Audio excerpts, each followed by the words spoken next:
And yeah, there used to be a Roman settlement. And how long have you been living here? Since? So I moved to the UK in 2018. Yeah. And so that was after 6 years in Stockholm, 2012 to 2018. And but the St. Albans is close to London, so I probably go into the city about once a week. Yeah. But you visited Stockholm now for some reason. Was it some special occasion for coming to Stockholm now? Or? Well, the official reason for my visit is to renew my Swedish passport. That's a good one. I couldn't get through to the Swedish embassy in London. So maybe they'll listen to this podcast and be ashamed of themselves. So I came here to apply for a new passport, but I've been meeting with old friends, former colleagues. I did a little presentation for Data Edge. And I know you just hosted Daniel Tidström on Data Edge. This podcast is one of the highlights. Yeah, of course. Yeah, for us as well. Super nice. And there was such a good timing that we could make this happen when you were in Stockholm. It was awesome. What's the pros and cons with Stockholm, you would say? I mean, you spent 6 years here before, you came back now. Is there any difference between now and your previous time in Stockholm? As it often happens in life, I think you appreciate something more when you interact with it less often. Right. So when you live here, you start taking things for granted. What's the saying? It's something like, you don't miss the cow until the booth is empty, right? Probably. That's a good saying. Yeah. So it's a lovely city. Yeah. And I'm sure that we're all aware of some of its shortcomings, which is, things are expensive. Yes. Especially alcohol. Yes. And the climate leaves some room for improvement. So it's not that cold, because remember where I come from. For me, it was still a warmer place to come. But the winter is long and dark and full of horrors. So that would probably put some people off. So moving to the UK, it gets warmer. You get more sunshine, which England is not particularly famous for, but people don't realize that it mostly rains in the north. Yes. I think it rains less in London than it does in Paris. So it's not really, it's not as miserable as people imagine it. Of course, London is probably one of the top 3 cities in the world in terms of being global and metropolitan. Yeah, and what is do you have any view of London size, population-wise, right now? Because it is not also one of the bigger cities, I guess. I don't have the number off the top of my head, but I would imagine that's we're getting into like 8 figures, so 10 million, give or take. Yeah, I just Googled it, so it's 9 million right now. It's 9, in 2019, so it could be higher now. But so it's and what is the population of Sweden? Is it over 10 yet? I guess so. I think London and Sweden is almost on par. Yeah, it's 10.3 in Sweden. 10.3 in Sweden. I remember going to school. We learned there is 8 million people in Sweden. Exactly. Yeah, but London is basically the size of Sweden then. Thank you. Yes, about the same size. And I think if we were to talk about the most exciting cities in the world, big cities, it doesn't have to be everyone's cup of tea. But if you want to experience a big city, then it's London, Tokyo, New York. Yes, they would probably compete for the top position. I like that. If you had to make your top 3 it list. would not be New York. I haven't been to Tokyo though, so I can't say that. But I've been far too many times in New York, and I can't say I like it that much. But it's a big apple. Come on. No, it's smelly. it's very stressful. I think it's ugly buildings. I think I appreciate Canada a lot more. Yeah, but there's no big city in Canada. No, but big cities is not a positive thing. No, but the list was what's the big cities? What is the great cities in the great, not the biggest. Okay, right? Okay. Moscow is bigger than London. 14, I guess. 15. Yeah. But in terms of being a global metropolis, I don't think it would be able to compete with London. So it's a different vibe. Yeah, so what we're defining now is some sort of great city, metropolis, financial hub. More about the vibe rather than just the sheer number of people. Good. Okay. And then New York, Tokyo, London. I kind of like that list. I've been to Tokyo, I've been to London, I've been to New York, and I think they're all amazing. Have you been to Mexico City? No, I haven't been to the Americas at all. Mexico City is ridiculous. I've been there once, but as a livable city, I mean, like it's not a vibe. It's not so it's something else. Even if it's 30 million or something crazy like this. Okay, can you so what would be your list of great cities with a vibe? Sorry for me. Oh, you're eating. Vibe. Sorry, Yeah. I caught you off guard. No, but I do love Canada. I think it's an awesome country, and the people there. I guess I haven't been to Australia, but I can imagine that's been an awesome place. And you can't take that. That was going to be mine. Sorry. And I'm sorry to say so, but actually I do like Sweden. Yeah. And it's perhaps because I've traveled so much over my years that I don't see the beauty in traveling that much. I actually do enjoy my home much more. And I think people underestimate, the city they're born in and the city they live in. You take it for granted. You don't really experience all the nice places because you don't do like sightseeing in your own town. But if you actually try to do that, you will find that it's actually an awesome city. So I would say, sorry to say, but my own town is really nice. Stockholm is nice. And Kalmar is the best one because that's where I'm from originally. So that's, yes. But that's not a city. Yes, it's a city, is it? Yes. It's a town. I don't know. I was just teasing you. Yeah. I lived for a couple of years in Sydney, and I really adore Sydney. And I don't know, 3.5 million, 4 million, something like this. But it's the vibe, and it's also the ocean, the surfing. I mean, like it's the whole package that is for my private enjoyment perfect. But yeah. I do think the Big Apple is the Big Apple in some ways. I haven't been there You've probably been there too many times. I've been there too many times. I haven't been there enough. I'm still awed by it. I think Paris has something unique feeling to it, but London is, in my opinion, bigger. It's even more of a financial district than all this. Anyway, I think we need to get into the meat and potatoes of this podcast, and I really want to welcome you, Mikhail. And I'm going to butcher your surname now. Zhilkin? Zhilkin, yes. Zhilkin? Not too bad, maybe. No, you're doing great. Okay, thank you. So awesome to have you here, and it's especially awesome to have an international guest, and I would argue... It's actually our first one. It's our first proper international guest. Although, I count Mikhail as our domestic one, because me and him, we have... What about Martin? Martin. Yeah, how is he less international than I am? Right. European Union? Yeah. Is this why you draw the line?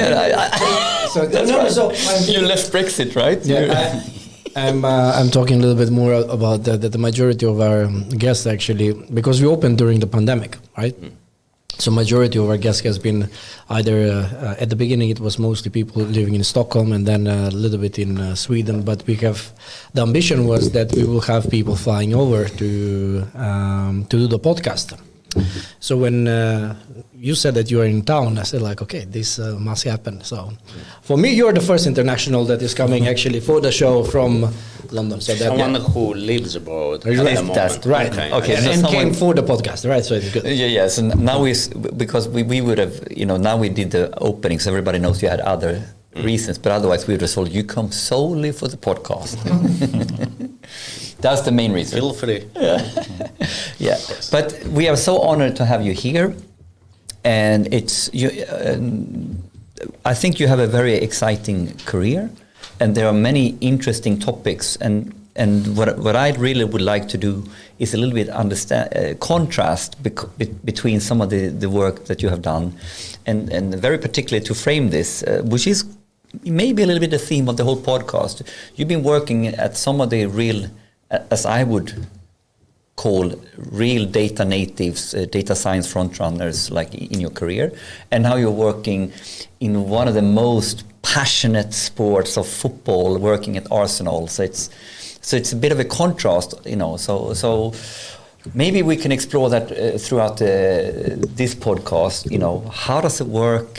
How was it in the different places? So we are really looking forward to this episode.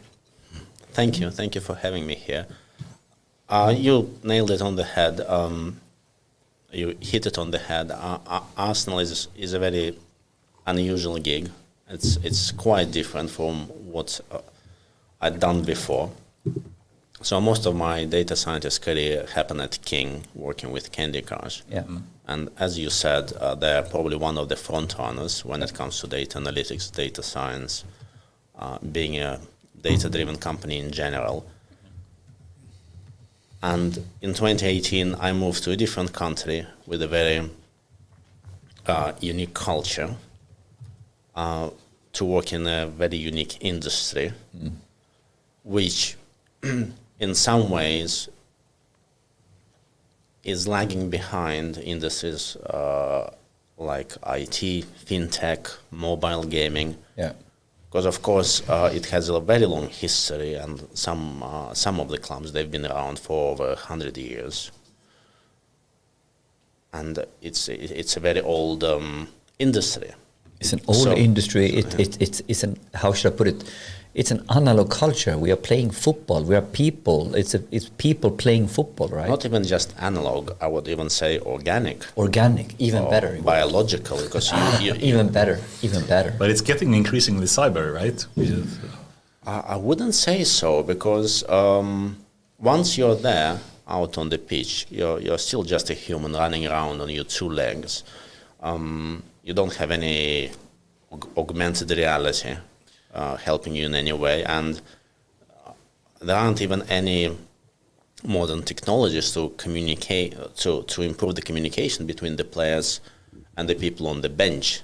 It's still the good old shouting. But for people actually watching it, they do have a lot of like virtual help, at least, right? To sort of simulate. It's a different thing for the fan. Yeah. But for the player, for the coach, the game itself is pretty much as it used to be. Of course, nowadays you may have an iPad at the bench, you may get real-time data, but it happens around the game, not in the game. So. And I'm not a sports fan at all, so sorry for asking stupid questions now. But they do have some kind of video help, the judges, right? Or don't they? There is a thing called VAR, video assistance referee. It's just people sitting somewhere in a room, and they can look at an incident on the pitch from different angles, different cameras, and help the main referee in critical situations if there is a suspicion of a penalty or red card offense or something like that. So that is supposed to improve the refereeing of the game. Yeah. Oh, this is going to be such a great episode. But let's start a little bit from the beginning, Mikhail. So a little bit like how are you as a person? Who are you?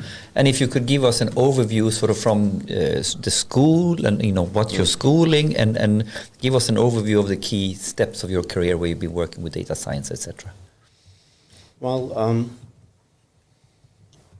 so I would describe myself as a data scientist. At this point in my career, but to start from the beginning, I have humble origins.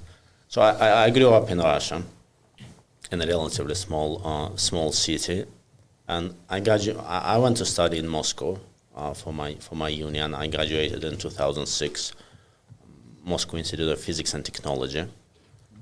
And the first proper job I had was actually with a software company back in Russia. And when I joined them, they were a really small company focused on backup software and things like that. And surprisingly, now they're one of Arsenal's sponsors. Oh, really? So all that time ago, I think I joined them in 2002 or something like that. And 20 years later, here they are sponsoring Arsenal. So protecting your data and all that kind of stuff. They're a big global company now. And shortly after graduating my university, I already had a job, and then an opportunity came up to go on a business trip to Japan. Which, being young and adventurous, I took, and I spent a couple of years with our Japanese partners working as a middleman. Essentially translating Japanese English to Russian English. Translation. Well, I say I had to translate it. You can imagine that the cultural barrier is so high that you can take nothing for granted. You can send an email which has 1 or 2 sentences, and there is such a high risk of people on the other end misinterpreting it, because Japanese people think very differently from Russian people or from the American people, and eventually you learn that you cannot make any assumptions. So I think that really helped me understand the importance of communicating things clearly, concisely, unambiguously. So, do I understand you correctly? Language is one thing, culture is another, and you need to understand both to properly do. And then they combine. Because if you learn anything at all about a language like Japanese language, you understand that people think differently. Right. They don't have the same structure in their head. No, because the language, the grammar, the vocabulary, they define our thinking to an extent that we probably don't imagine fully. Right. You speak Japanese, by the way, or just a little. I'm not very good at picking up new languages. So my Swedish leaves a lot to be desired, even though I spent 6 years here, and my Japanese after 3.5 years was very rudimentary. I think I mostly developed my intuition. So I wouldn't really understand what people tell me, but based on the context. And the lingo, the body language, everything like this. Those cues. If you ask a yes or no question, and they talk at you for 5 minutes, it means no. But they're being very polite. Things like that. So that was a very exciting time in my life. The job wasn't particularly exciting. I was the only foreigner at the company, and not many people would even speak English enough to carry a conversation. But it was a great time to experience a very different culture, broaden my horizons. I would spend quite a bit of my spare time not only with Japanese people, but with other expats, Europeans, Americans, Australians. So that's a good thing about a city like Tokyo. You get exposed to much more than just one culture, much more than just the locals. After my contract expired, I stayed behind and spent another year in Japan playing online poker for a living. Oh, interesting. I have some friends doing that as well. And were you playing on the international scene, or how did that work? Well, it's online, so you get people from different countries. I don't think online poker was available in the US. So it was mostly Europeans, I think. What year was this approximately? So we're talking 2009, 2010. Good old times. And you could make a living on this? I was making a living, but not quite. I wasn't good enough, so I was struggling to make my ends meet. So it would be enough to live in a less expensive country, but Japan isn't one. Exactly. So, what do you think about AI? I mean, these days AI can beat the best humans in heads-up poker. Do you think there will be an impact on the way that we play poker as humans, given that AI has progressed as much as it has? Well, I gave up playing poker around 2011. I think it was getting it wasn't worth the effort anymore for me personally. And even if there wasn't a full-blown AI playing poker at the moment, I think people were already building bots Yeah. Because even with a simple set of rules, you can probably beat the field, so to speak. So you're disciplined in your strategies. Because if it's a script, it's not going to go on a tilt after a bad hand, and it can play 24/7 unless you want to keep it on a down low that it's a bot. But did you have a strategy when playing? I mean, one thing is to try to calculate the pot odds or something that you have. Another is to try to master the psychology of the people, at least when playing live. Did you have a strategy on what was your main approach, so to speak, in how to play poker properly? Yes, you pick up the basics. Pot odds, of course, you would need to be able to roughly calculate your pot odds, the probability of winning this hand, and if it was worth to put any more money in the pot. As a professional player, you would probably use some kind of software to collect data on your opponents. So when playing online, you had a computer next to you that calculated the odds for you, or you would probably run it on the same machine. So you would have your poker room client open with a bunch of poker tables, and then you would ideally have that information on other players just overlaid on top so you have player statistics as well next to it, so you can see the other players in the same game, so to speak. Yeah, so if you want to be profitable, it's not so much about, of course you want to play well, but it's even more important to identify people who play worse than you and people who play better than you. Yeah. So you know what you're getting yourself into. If you sit down at a table and you don't see any fish, to use the lingo, if you don't see any players you can exploit, probably you are the fish. And probably it's time to stand up and a big ego wouldn't help you. That's a good one. If you don't see any fish, you're the fish. That's a t-shirt. Yes. Exactly. But I don't know so much about it, but I don't know, I can't cite where I stumbled upon it, but I learned or read somewhere that right now there's quite a bit of AI support. There's algorithms being written, and so any of the professional players today, especially if you're playing online, do you have some sort of tools next to you in many ways? I mean, like you understand the player profile, you also understand betting strategies. Have you looked? I don't know that in detail. I've just learned that. Here there is a lot of data and AI going on in the background as actually augmented AI. So it's actually supporting the player. Augmented humans. Oh, augmented humans. That's what I meant. Yeah.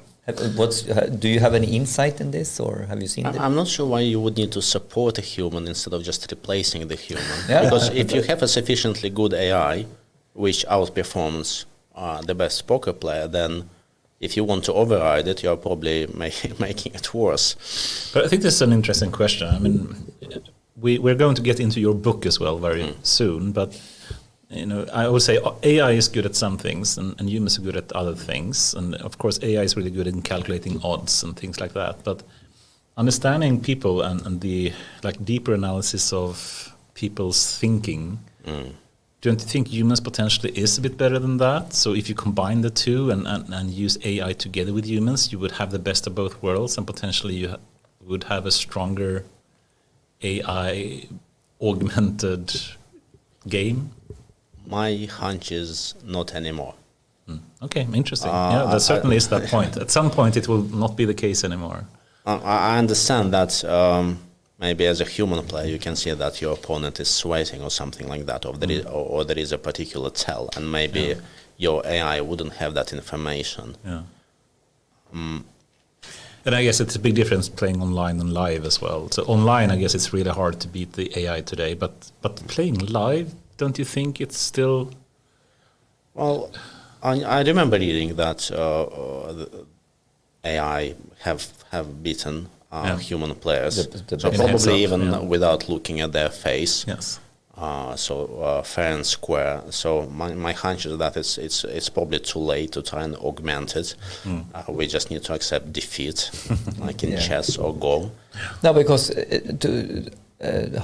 Texas Hold'em poker was not one of the first games that AI came into. It actually was considered very difficult. It was very considered recent. difficult and very complex because it's It's like a year or two ago that the AI won, I think. It's relatively recent, yes. Yeah, if you compare to chess and Go and Yes, all of this. course.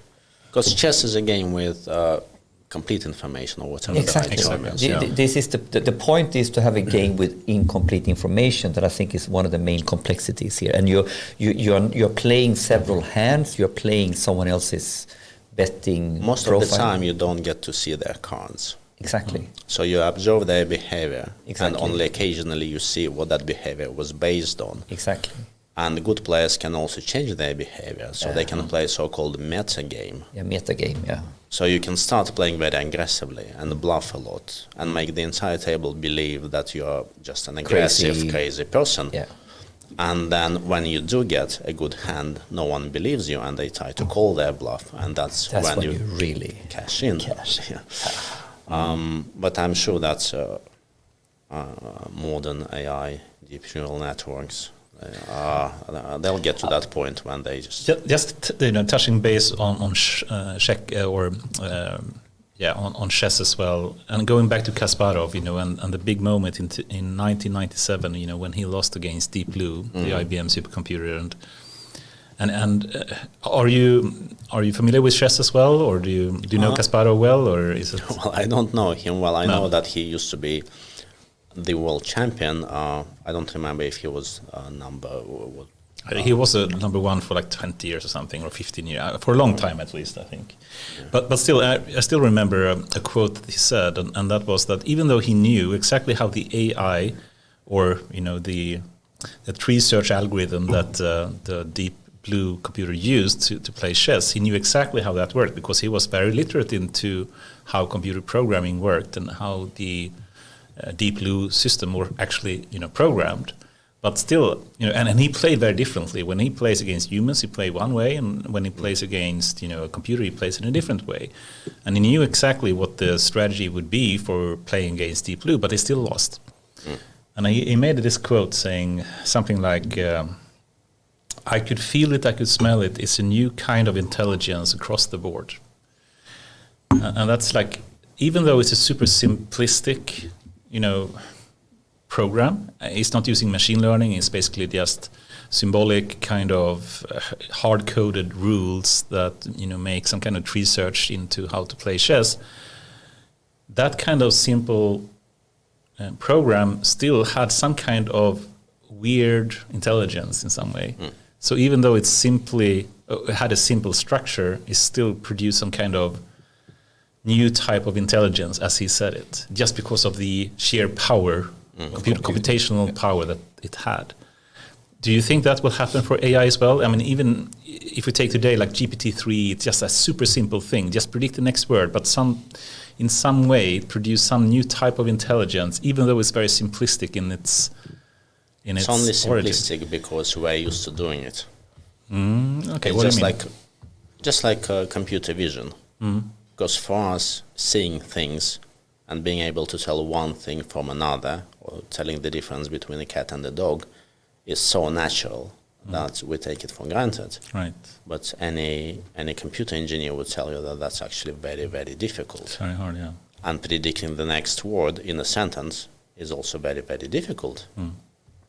It's it's only trivial once you've solved it, I suppose. But I guess today in AI you have just the scaling of the size of data that you actually train on, or the size of the model you use to train it, in some way, and then the overall objective is very simple, but still in some way it seems to produce some, as Kasparov said, new type of intelligence that is surprising in some way. It's like some kind of emergent property that emerged from some kind of simple rules that builds up some kind of still intelligence in some way. Our intelligence is an emergence as well. Very good. It's just a bunch of cells. Exactly. We just have neurons with very simple rules that guide them. And we've got lots of them, and that seems to help. We have so many. Well said. We have so many good topics, but let's just do a wrap up of. from poker, if you go a little bit higher above the key different parts of the career, then we can come back to many interesting topics here. So you played poker, and then how would you lay out the main highlights? Of course, you've been working in data science in many interesting places. So yeah, that all happened before I came into data science, and I left Japan in 2010. Spent some time in Russia, but I wanted to go. I think I knew that I wanted to go abroad again soon. And in 2012, I was lucky to land a job with Klarna, Klarna, which wasn't easy. No. While I was in Russia, and I couldn't really put online poker on my CV, or maybe it was somewhere, but probably close to the bottom. They have a risk analyst there. But if you live in Stockholm, you know it's famous that Klarna had a very tough screening. To work at Klarna has always been a long process. We all know that. So they had quite a test, and I think that's what let me land the job. Because most companies, they would go through a very traditional interview process, and it would be difficult to even get that first interview, and then it would be very difficult to impress someone by being a Russian guy who's still in Russia and haven't got much of a career to show for it. But with Klarna, they had an online test, which I guess I passed with some success. So they had that incentive to fly me over and for in-person interviews. And maybe to clarify, so this is if you know a little bit, like this is to me it's known that there's quite sharp tests that sort of weeds out if you're super smart and if you have the right aptitude, and then you did well on this, of course. Yeah, I'm a big proponent of objective tests. And as you said, the least they can do is to weed out people who are not bothered. So not everyone even wants to spend time and effort on getting through the test. And a lot of people, I imagine a lot of people just fail. Because they shouldn't have applied for the job to begin with. Because it's very easy to just do a mass email with your CV and apply to whatever position you come across, whether you're a good match or not, whether you have the right skills or not. So even the simplest test will probably filter out like 95% of the candidates. Because as soon as you have to do anything as a candidate, I think that even the shortest barrier just weeds out so many people, because most people, the sad truth is they don't want to do anything at all. But don't you think you can potentially lose a lot of like interesting candidates because they could be really, really interested? It's just that they are, they have okay position right now. They're just, not really looking, but they could be an awesome candidate if they just, had the. So you may need to use different approaches when hiring for senior versus junior positions. Right. Okay. If you're hiring for a junior position, good point. You probably you assume that the person really wants that job and they have some time to spare. I think that's a good point. It's a difference. With senior people, you cannot make that assumption, but you can always give them more time.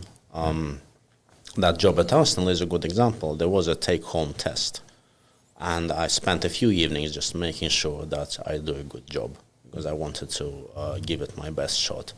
And even though that I had a full-time job, which was quite satisfying, probably even with the senior level positions, you want that person to enjoy solving job-related challenges. Right. If they don't want to invest a couple of evenings to prove that they know what they're doing, are they motivated? I think it's an interesting idea here that we all, what is really important to succeed in any job? It's some sort of love for what you do and motivation for what you do. And working in different ways, different ways now, a junior test to a senior test, and you could have more time and do it yourself. But what it shows is that you're putting your passion, your heart into and putting the effort in to do something. I kind of understand that the logic that you're coming with here. If you don't want to do it to get the job, you're probably not going to want to do it to keep the job. Maybe. Interesting. We can talk after work about different profiles and what you need to do to get different jobs. But so here you are, and you did the test and you got into Klarna. And was there a lot of interviews as well, or how did it work? I did go through a few interviews. Some of them are remote, some of them in person. And at the end of it all, I landed the job as a decision analyst. That wasn't the most data-driven job in my career. I remember it was 2012, so not many companies would be able to boast being truly data-driven as we expect these days. Yeah. So it was a good stepping stone, but I don't think I was particularly fit for the job because it involved a lot of manual decision-making. But I was already in Sweden. I've learned quite a bit from my coworkers, even in the few months that I spent with Klarna. But it was clear that I had to move on. It wasn't a good fit. And I was very lucky that a relatively small gaming company named King had an office next door. And actually the first position with them I applied for was in Malmö, because I didn't even realize they had an office in Stockholm next door. And then they told me, and I realized, okay, I can literally come over, because they were in the same building as Klarna on Sankt Eriksgatan. Yes. And they also had a test. You could take it in person. You would only have a couple of hours. There was still a small company in the early 2013. So you were quite early into King in this case. If I had to find a job of data scientist with my skills, with the skills I had then, people would laugh at me. Because I learned about p-values and hypothesis testing only after I submitted my first report on an A/B test. My manager at the time, Magnus Korger, like a true gentleman, he was very kind, telling me about maybe needing to read up on those concepts. And I was already on the job. So I was very lucky to get a position of data scientist when all you needed was maybe a bit of experience with programming, some basic knowledge of SQL, and that was essentially it. Maybe some rudimentary knowledge of statistics. Because when I saw the position, I didn't even know what data scientist meant. Now, what year is this? Because early 2013, so it was just becoming a thing. Data science. And I remember going back to starting up Data Innovation Summit in 2016, and in 2016 we were talking what is the definition of data science. So now with 2012-13, it is people are statisticians, people are mathematicians, data scientists. I had to read the job description to understand what they meant, and I thought, okay, this looks fun. I would probably enjoy doing this. And this is King is super early to define a data scientist and hire, formally hire a data scientist. Yeah, that was probably one of the first positions in Stockholm that had that title. So I was quite lucky to sneak in under the radar. And there were a lot of more experienced, brilliant people to learn from. And I genuinely like to learn on the job. And I think most jobs, you learn so much more once you have a project. That's so true. To work on.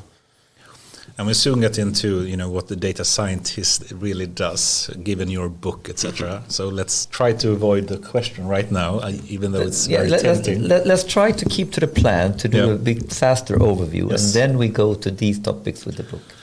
Cool. So you work with data science in King.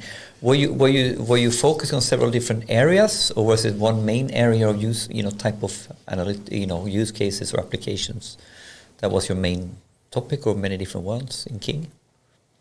I've got to work on different things, varied things, using different tools, because the industry was changing, the available tools and technologies. The whole field was rapidly evolving. But I would probably emphasize A/B test analysis, because we would run a lot of A/B tests in Candy Crush. I would mostly be focused on Candy Crush, but I have worked with other games as well. And it was quite a journey to go from very manual analysis of A/B tests, when it would take probably a few days for a data scientist to analyze a single A/B test, to what we had a few years later, as a team effort, of course, a fully automated A/B test tool with a dashboard, and where you would not really need the data scientist at all. So a business person would be able to execute an A/B test and then see all the plots, all the metrics, all the KPIs on a day-to-day basis. So that was one massive progress, I would say, in the field of data science, or you can call it business intelligence. But so from even this A/B testing that we all take, like all the big, we all take it for granted if you're in e-business that you do this and it's very automated. But the B2C company is. Direct to consumer of different kinds, yeah. Mm-hmm. Cool, and I'm tempted to ask more questions about this, but I think we should try to keep to the plan. Keep to the plan and come back. You can ask the questions and then we contrast. Yes. Yeah. So I'll keep quiet. Okay, cool. Good. Okay, so so how many years were you at at King all up? 4 years. 4 years. Mm. And what was sort of, what were you doing in the, how far had you taken it at the end, sort of thing? What was sort of, if you think about you were there quite early, how would you define, like, what was the end game that you experienced in King, sort of, that you think that this is, now we did this, or we did automate, the data we test and all this. Was that the main, or do you have any other things that we managed to build this stack or get this done? There were a lot of cool things being done at King by a lot of brilliant people, and that automated A/B testing was one thing. And then we would do a lot of work around level optimization and automated level reports. You may know that in Candy Crush they would release a lot of new levels on a weekly or bi-weekly basis. And it was a famous level, right? Level 51 or something? Or which one was it? Maybe 65. 65, yeah. I think 65 was a bitch. Yeah. So explain for us who doesn't know this anecdote. I mean, you probably is the best one, right? I think it was, to put it simply, the hardest level in Candy Crush. For the human race to fix, to solve. It's been made easy several times. So that tells you how difficult it was. And you could read a lot of stories on the internet about someone thinking they have passed the level, and then they would notice one single tile of jelly still remaining, and they were out of moves, and they cried themselves to sleep. So it was a cruel game. So it's a cruel game. This is a cruel game, and the cruelest level is level 65. But I guess it was a big problem as well from a design perspective, that if you can't really measure in advance, how difficult the level is, it can be a big problem from a user experience point of view, right? That's a great question, because this is where we started using AI. Mm-hmm. Because, one thing you can do before you release new levels is to give them to so-called play testers. So actual human beings, they play through the levels, and you can measure, let's say, the average number of attempts that's required to pass a level. And then, of course, it takes time, it's a bit slow, there is a lot of variance in how people tackle different levels. So that's definitely a process that could be automated. And a few months before I left King, an AI team was created where people would create an AI that would be able to play Candy Crush and play it similar to how a human would play it. Was it a reinforcement learning approach, or? I think they started with one approach and then they switched to neural nets. I wasn't part of the effort, so I could just look on in awe. And I think they started reaping the benefits after I left King, so 2017. But if you have an AI that can play Candy Crush levels similar to a human, it makes measuring the expected difficulty of the new levels very quickly with high accuracy. So you can save quite a lot of time and money and make fewer mistakes. And level 65 was a mistake, right? You shouldn't really have done It was it too that way. difficult. If I'm not mistaken, historically, that was in the original game. That was the last level. So there was no point in making it too easy, because once you've completed it, you are done. But then, of course, as more levels were added, you wouldn't want to keep everyone stuck at that level for weeks and months on end. So then it would be made easier and easier. And a similar thing happened in the sequel, Candy Crush Soda. If you plan to launch the game with 75 levels, you make the last level pretty much impossible to beat, because you don't want someone to complete the game and then just put it aside. Just wait for us to release new content. For now, like, this is where you live, level 75. Super hard. Yes, it was. It might have been even more impossible than level 65 in the original Candy Crush. Interesting. And then, what was the next step here? So where did you go after King, and what was the reason or opportunity that you took? I left King in 2017 for a job with Kambi, sports betting platform. I think would be. And you probably work with Daniel Tidström. He was my hiring manager, and he was building out a data science team. And I understand that he really wanted to have someone from King. I don't know if it was the prestige or just his personal dream. No, he knew King was good. Yeah, I suppose it was a stamp of approval. If you've spent a few years at King, probably you know a thing or two about your simply job. Because you had worked on data science topics since 2012-13, and which means that how many experienced people in data science do we have now in 17? I mean, like, you have someone who's been there from. I think that's a good, very simple, analysis. I think in those times, if you had a couple of years as a data scientist under your belt, you were beginning to attract recruiters and headhunters. Yeah. So that's fair enough. And I was beginning to feel in a bit of a rut at King, because more experienced people were snatched up by other companies.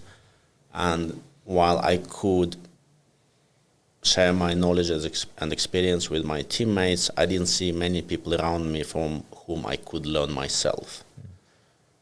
And of course, more money. It's always a good motive.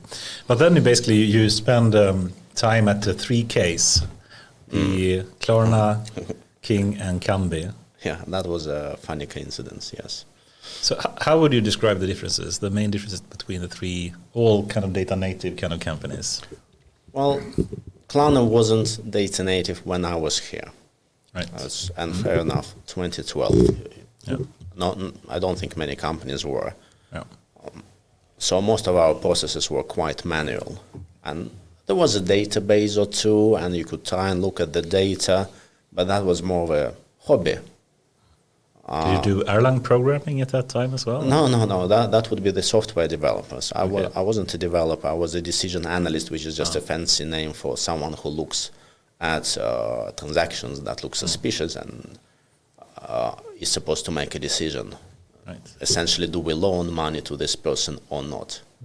Can we trust them with paying for this flat screen TV? So is this more or less a credit underwriting tasks within a B2C environment? Close enough. It must have been, and I didn't have any prior experience in the area. And when it comes to doing something repetitive, I'm not really your guy. It's probably not a good quality to have in a data scientist if you think about it, but that's what was expected for that position. I mean, data scientist wants to automate things, right? So. Exactly, and I didn't know how to automate things or how to be a data scientist, and there wasn't that kind of culture yet. So I think I was quite miserable, and I don't think I was one of the better performers on that job. But it did give me an opportunity to learn a bit of SQL, and actually quite a few people moved from Klarna to King around that time. So I will get to work with some of the same people just next door. And at King, you learned a bit more about from people about statistics, p-values, and whatnot, I guess, and big data, Hadoop, data, and Hive, Hadoop, and I started using R as well. Eventually, when I realized that copy pasting CSV files into Excel and making a plot was too time consuming. There were a lot of brilliant people to learn from, and that was still the most data-driven company I have ever worked for. So, and Kambi, what was the main learnings or personal development steps that you made there? I think working at Kambi really helped me understand that unless people want things, there isn't that much you can do. So as a data scientist, unless there is someone with a pain that can be solved by using data, well, what are you going to do? So you mean people working in Kambi that had a pain with having to do a lot of manual work and in that way relieving it? Or you mean the users of Kambi, the betting people, or what do you mean? I mean other teams at Kambi. Oh, okay. So I think I ended up being, to a great extent, isolated from the rest of the company, and I couldn't really find anyone who really needed data science to begin with. You would have brilliant salespeople who would sign on new operators, we would call them, clients. You would have really good developers that would just work on features requested by the operators. You would have some quantitative analysts who would build those models to actually price different events and outcomes. And our small data science team, I worked with Marcin, who you had on a few weeks back. And we would love to contribute as data scientists, but I think we couldn't really find a leverage point at that time. Because Daniel Tidström, who was our manager, he left shortly after I joined the company, which is fair enough. He had a better offer from somewhere. And maybe another key person or two moved into new positions, and that umbilical cord that was supposed to connect us to other business functions wasn't there anymore. But this, I think, what we're talking about now is sometimes when we talk about we want to be successful and we want to do data science, we kind of forget that it all starts with, is there a demand? Exactly. And I remember this all the way back when I was at Vattenfall, and where when you want to start on a data science journey, you really need to be really humble and honest to yourself. What is our real job now? Is it to solve this fancy stuff? No, we are here to build demand. We are here to educate the art of possible. I mean, so the distance between the business people's understanding for what data can do for them and connecting, we used to call it the business to the analytics translation, so to speak. And if you haven't done a lot of data science, and you can now be a very data-driven company like Kambi, but you have these different functions. There are sales guys, as you say, and you need to connect with them, and they need to have a demand, or you need to educate them even to create the demand. I think this is a really profound problem that sometimes it seems like we forget. You can't really jump that step. What do you think? No, yes, exactly. And I do spend some time talking about it in my book. Yeah. Because sometimes what happens, a company can hire a data scientist or several data scientists for the wrong reason. Because it's in vogue, it's what everyone does. Maybe because they want to impress the CEO or their investors. They just want to put something flashy in a PowerPoint presentation saying that, we're data-driven, we're using AI, even you are really not. And if there isn't a real demand, well, you talk about creating demand, but I think there need to be certain conditions where that can happen. As the saying goes, you can lead horse to water, but you won't be able to make it drink.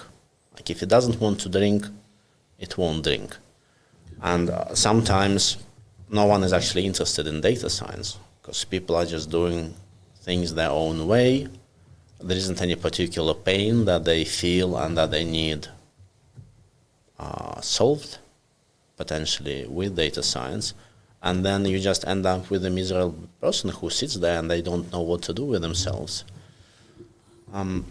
So I think the reason behind a company hiring data scientists, especially their first data scientist, is really important. Like, do you really need a data scientist? Like, why? Henrik, I think we're failing a bit on our goal here to finish off the biography in like half an hour. Yeah. We're up to 1 hour now. We're up to 1 hour now. Let's move to the last, I think. Yeah. So here we were at Kambi, and you had some ups and downs, and maybe one last question: what were the main type of use cases that you're typically working on in data science in Kambi?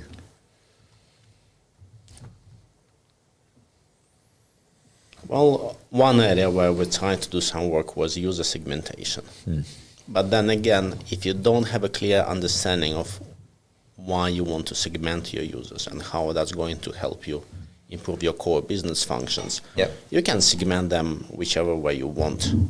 Because just by putting them into numbered groups, you're not achieving much. So again, connecting that to a business function is crucial. Yes, crucial. I did get to work on a predictive model for low-tier Norwegian football. That was fun, because it's an area where you don't really need to outperform a human expert. You're hoping to just replace a human expert with some degree of success, so that you don't have to pay someone to prize those long tail events. So there were some learning opportunities, and there were some talented people to learn from, but I was really struggling to make an impact. But I left Kambi not in a really premeditated way. By chance, I saw that job ad at Arsenal, and being a football fan, I thought, I probably don't stand a chance, but I don't think I will be able to forgive myself if I don't try at least. So I applied, and I had a take-home test. And you did it from Sweden as well? Yes, you could do it remotely, and you would do a few interviews remotely, and I was only flown in for probably my last interview on site. And that happened at the training ground, so that was an interesting experience in itself. Well, you're not brought into the training ground proper. You would do your interview in the so-called media building, so that's just close to the gate and available for all kinds of visitors. But you could have a glimpse of what the place looks like, and of course it's nothing like your normal office. No. And I having worked in Sweden for so many years, I had certain ideas about the dress code. So I showed up in a T-shirt, in a hoodie, and I don't think that was what they expected. Yeah, this is the dress code of the Kings and the Kambis and the Spotifys, but not colorful socks. Yes, maybe put some pants on, make an effort, but that's it. I remember people actually making fun of someone showing up for an interview in a suit. Because in a company like King, that would be horribly bad. If you come in a suit to King, you would be a joke. Yeah. So people have certain expectations. It's a very different culture. And I thought, okay, this is a football club, so I imagine they probably don't wear suits. And they weren't wearing suits themselves, but I think they expected me to make a bit of an effort and maybe at least dress in smart casual. And when I was already on the job, they shared their impression with me. They said, like, when we saw you, we thought, okay, this is probably going to be either really good or really bad. Let's find out which. And actually, they told me that they didn't get that many good candidates, which surprised me, because you would think it's Arsenal, and the salary range was quite decent, very competitive. What was your position? It was data scientist. Data scientist. The uniqueness of that position was created from scratch. It was created within the so-called medical and high performance department. Medical, you said? Medical and high performance. Because there were already people working in the areas traditionally associated with data analytics and football, such as tactical analysis and player recruitment, scouting. So that's what we know about football. But there was a team of professionals, domain experts such as fitness coaches, sports scientists, physiotherapists, nutritionists, psychologists, who are responsible for keeping players fit and healthy, help them come back from injuries, and they didn't have a data person, and they were collecting quite a bit of data. So they created that position, which I think was a brilliant decision on their side, because it's not always obvious that we're missing a particular skill set. So I think that was a moment of brilliance on their side, even though I'm blowing my own trumpet at the moment. But that's how it happened. And before we continue, I would like to take a quick break. So maybe you can discuss amongst themselves, and I'll be with you in a moment. Yeah, Yes, perfect. go for it. Go for it. Yes. And it's upstairs to the left or right, you know. Meanwhile, we have time for a commercial. Yes, okay, great.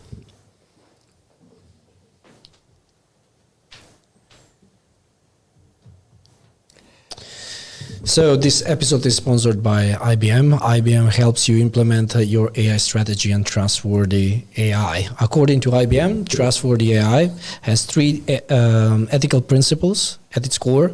First, the purpose of AI is to augment human intelligence. Second, the data and insights belong to the creator, not IBM. And the third, that the new technology and AI system must be transparent and explainable. You can learn more about IBM's principles for implementing Trustworthy AI on www.ibm.com/watson/trustworthy-AI. And that will be it. Awesome. I'm an explainable AI is certainly one of my favorite topics as well, and it could be fun to see if Mikhail have any experience. Yeah, one of the really cool things, is actually, King is very data driven, even Kambi, and then going into Arsenal, and of course there is data in how to run the business, and here you have the data for the fan base and all this, and for the betting purpose. But here we're going really. Medical. We are going at high performance, working with the players. So he's working with the stars, man.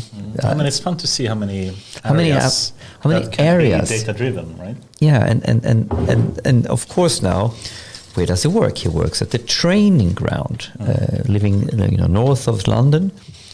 Yeah, so very, very exciting. Now we were saying here, we broke for a commercial for IBM, and now we're back. But we were saying now, of course, there are so many angles of data and data scientists in the whole business of Arsenal, and there's the obvious ones around the business, the players, the fans, all this. But here we are at the training ground, and we are working with the operational performance of the real players. So here we are working data science close to the real player, to the organic part of the business, the most organic part of the Arsenal business, if I put it like that. Well, they're the spearhead, because whatever you do elsewhere, it's all about the result on the pitch. That depends on the 11 players that are on the pitch, and you can be a very successful club in a business sense, but it will only take you so far. And especially a club with the history and tradition of Arsenal, you want to be at the top, always competing for the title. So that creates that ultimate goal in that line of work. So whatever your long-term strategy is, you're always under pressure to win the next game. But what was the problem description or job description for this job? You remember it?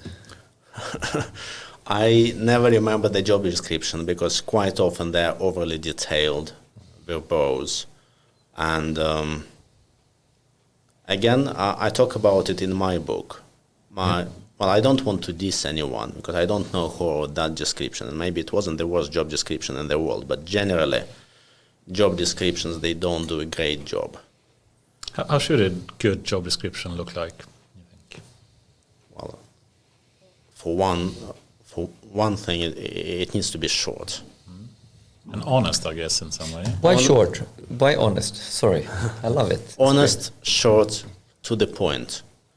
Because quite often people talk at length about how you're going to define this or leverage that or contribute to or create business value. So they use vague descriptions.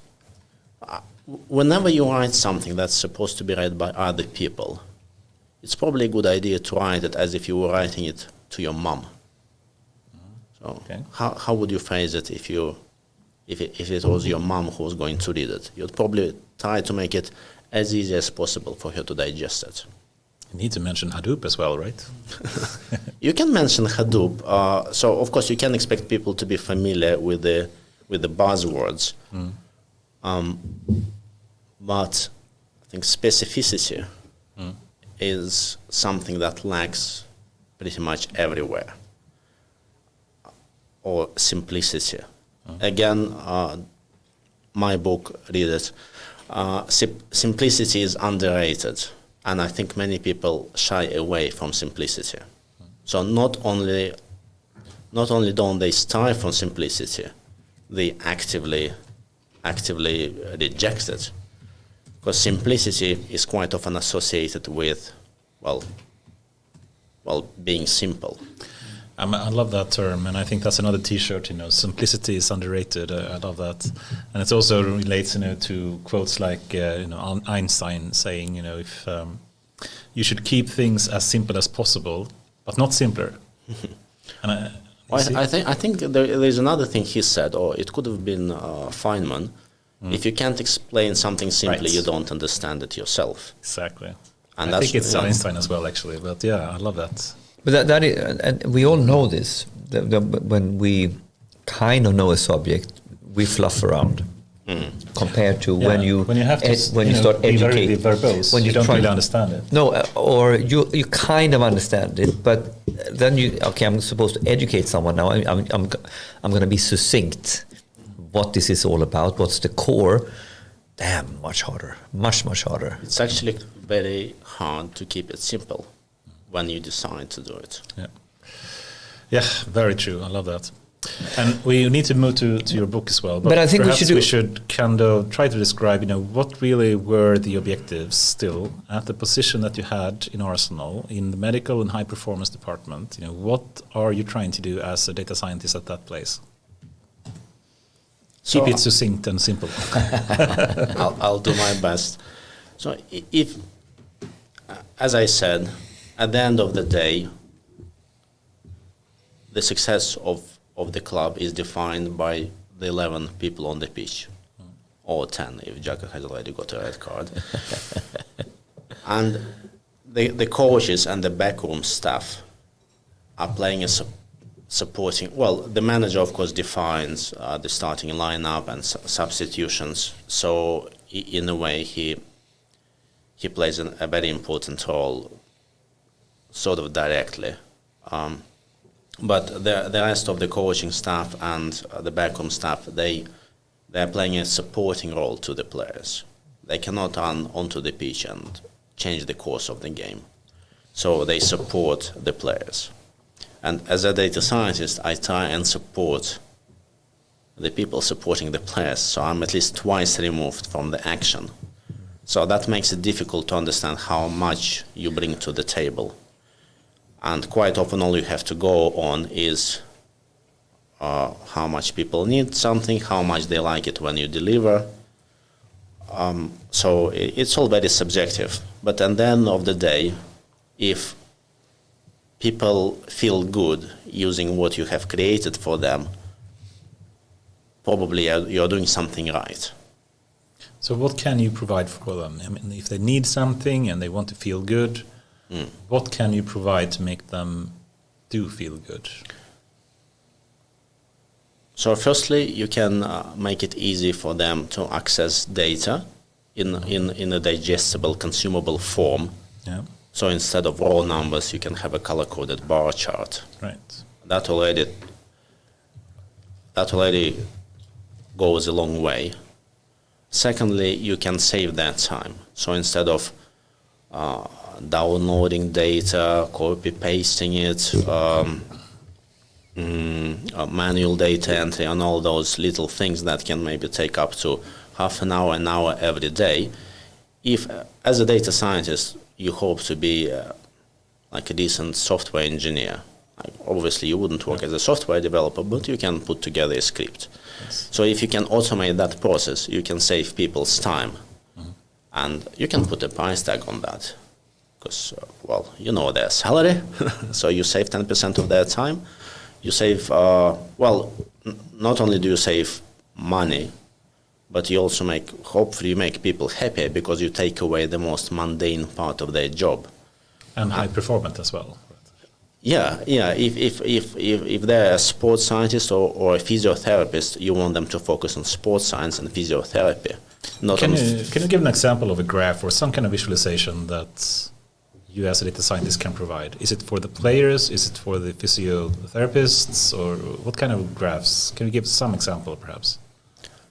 We have a lot of different data sources, and one of the most important ones is how much players do in training sessions. Okay, yes. There are literally dozens, if not hundreds, of different metrics you can look at, but probably you focus on a handful of key metrics. Right. And then the least you can do is just to monitor how much each player does day in, day out. And how do you monitor that? Do you have people actually encoding that data, or can you use AI to just use cameras or some sensors to do that? Or in the training session, players wear GPS units. Oh, they do. And heart rate monitors. So you actually get very accurate, very objective information of the distance, acceleration, deceleration, heart rate. So you can learn a lot about their training workload. Some teams wear those GPS units in games as well. Right. But not Arsenal. You can actually see it if you look closely. Sometimes you can see a little bulge. Yes. Just behind a player's or a referee's neck, because the referees in the Premier League, they also wear GPS units. All right. And just if you can present that data in a convenient way to the coaching staff, to the backroom staff, that helps them a lot, because they don't need to rely on their intuition. Okay, this player looks tired, or that looked like a high-intensity session. Right. And quite often they know what numbers they want to hit. And of course, by providing that information, you help them get as close as possible to their goal. So you can, in some way, monitor the fitness level in some way of the players and see if someone is perhaps having a downwards trend. You can see that and help the managers in that way, or you can also run all kinds of tests on a football player using force platforms, or basically dynamometers, to measure the strength of different muscles or the height of their vertical jump and things like that. And of course, then it makes sense to compare them to their rolling average or something like that. Especially when they're recovering from a game or from an injury, you want to say, okay, are you at your normal level, right? Or maybe there is a long-term downward or upward trend. Yeah.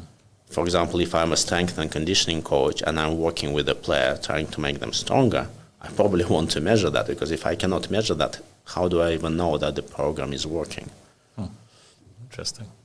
So I mean, like one of the key things that I think is very interesting here is also,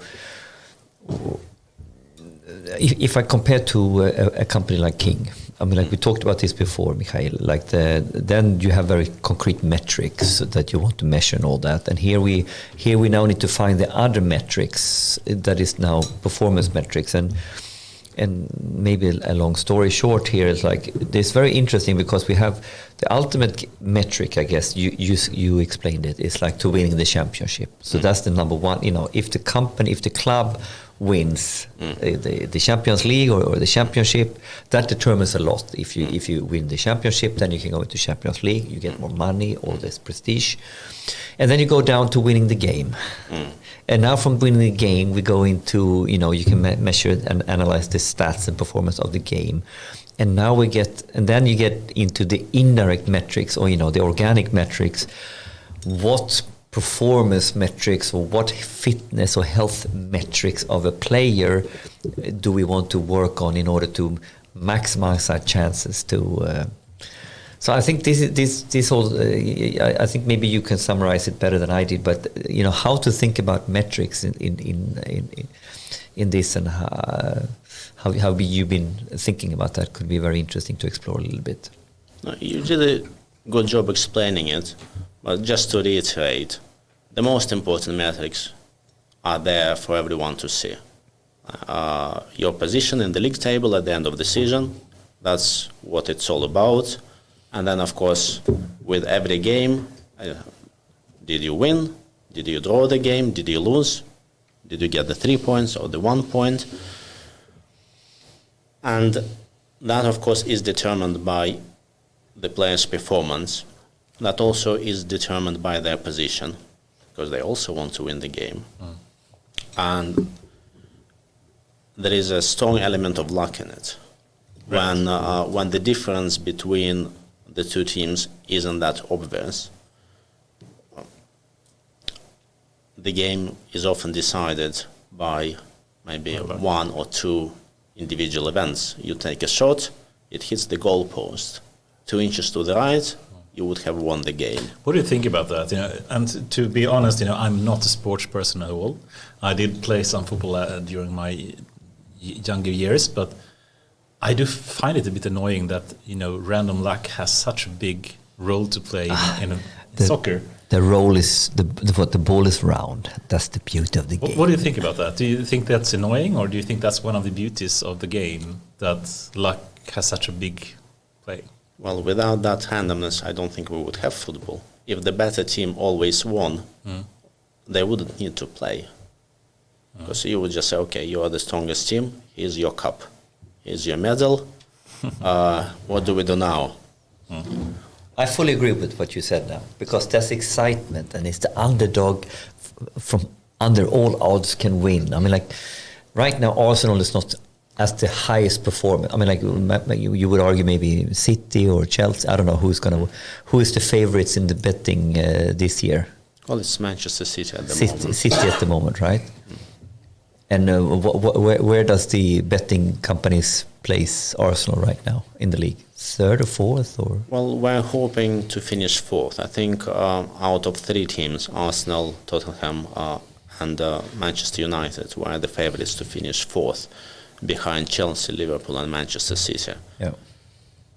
This is tough, right? So so Premier League right now is super exciting because you have a couple of teams who on paper, 1, 2, 3, right? If you look at the budgets these teams have, what type of profiles. I mean, like, I'm not the expert. My 12-year-old who plays FIFA, he's the real mathematician. He knows all the stats on this. But I find this so exciting now because in this league now, you're naming 4 teams who are really competing for 4th place according to math and statistics here. Yes, and you would think that why are you even bothered about finishing 4th? Because in any other sport, you would be off the podium, no one cares. You are essentially a loser.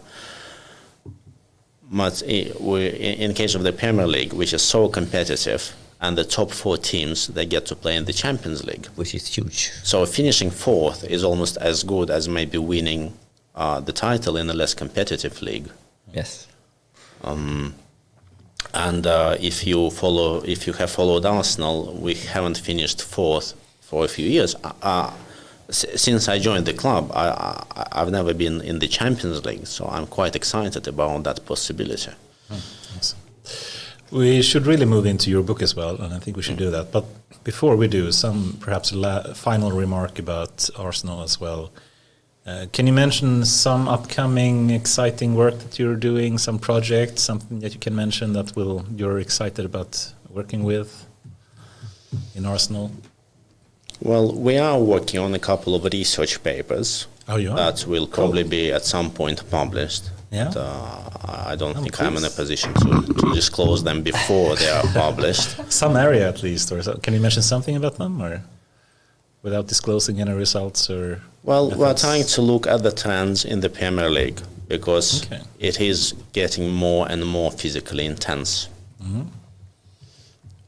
which is probably one of the reasons why people call it the best league in the world. And many players who come to the Premier League from other leagues have a hard time adjusting because the demands, you need to be a real athlete to be able to sustain that kind of intensity.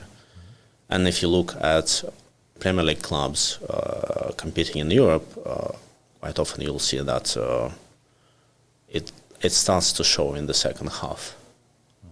Because teams that are not used to that intensity, they just start lagging. And another thing we're going to look at is the link between, to put it simply, running and winning. Because some people believe that you run more, you win more.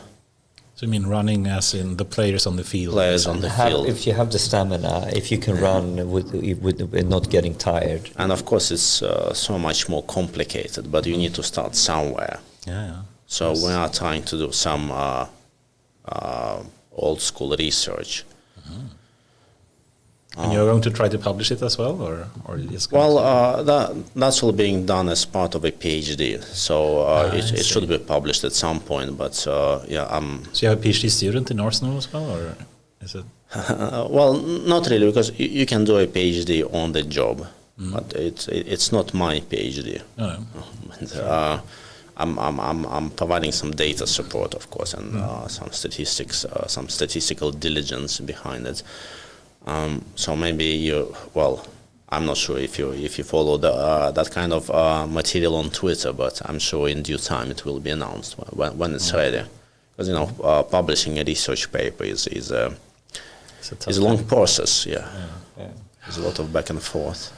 Very cool to hear, I must say. So that sounds. And but I think we can circle back to different dimensions and aspects of Arsenal and Kambi and stuff. But I think.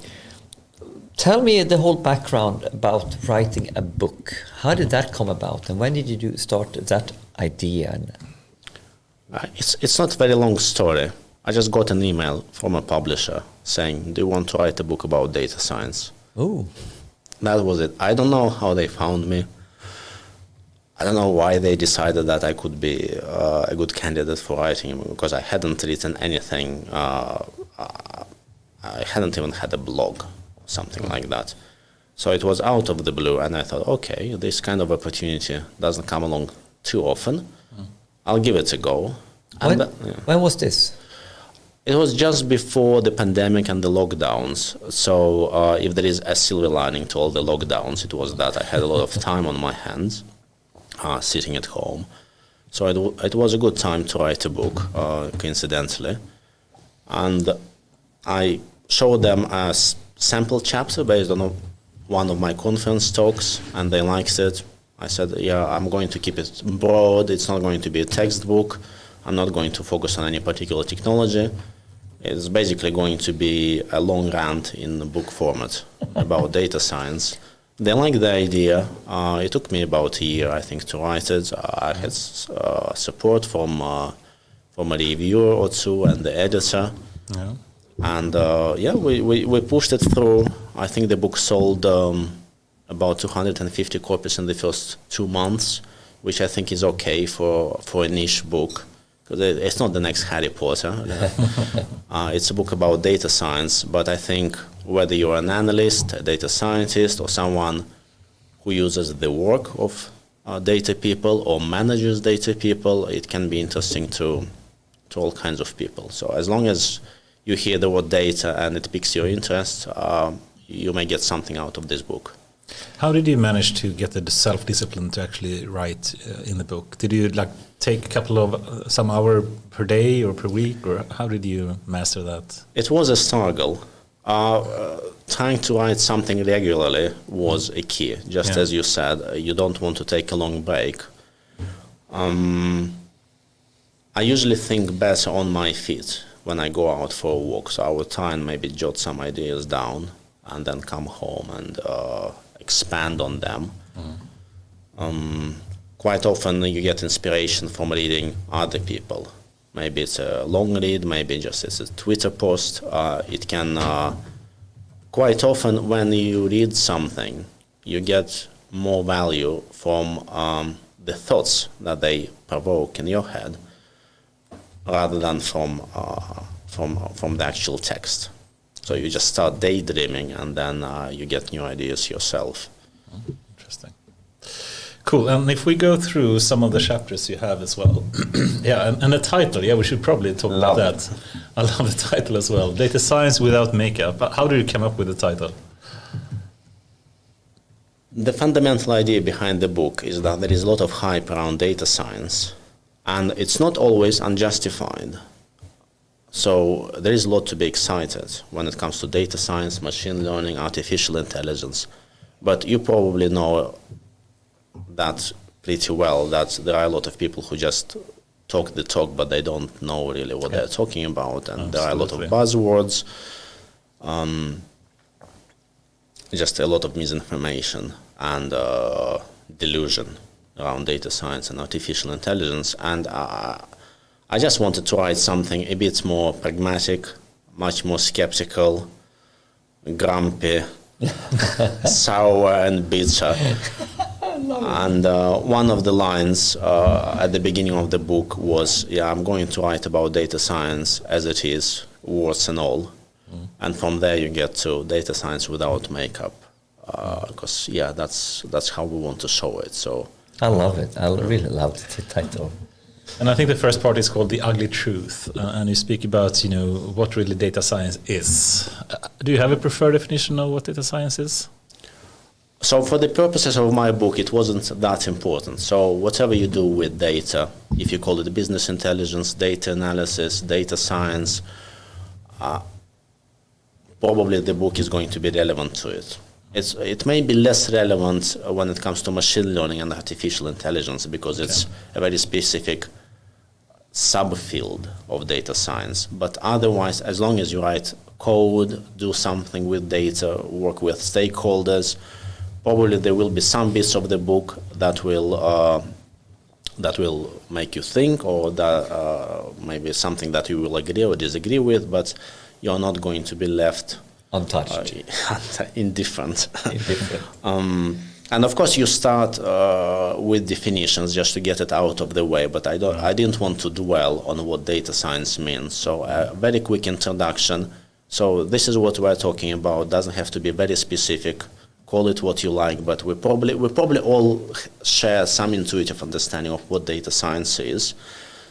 So this is not a dictionary.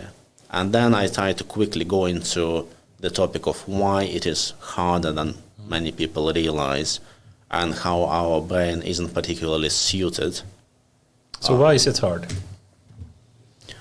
Well, I think I identify a few root causes, and one of them, which I like a lot myself, is that quite often you don't get a second chance. You don't get a chance to get it right once you've got it wrong.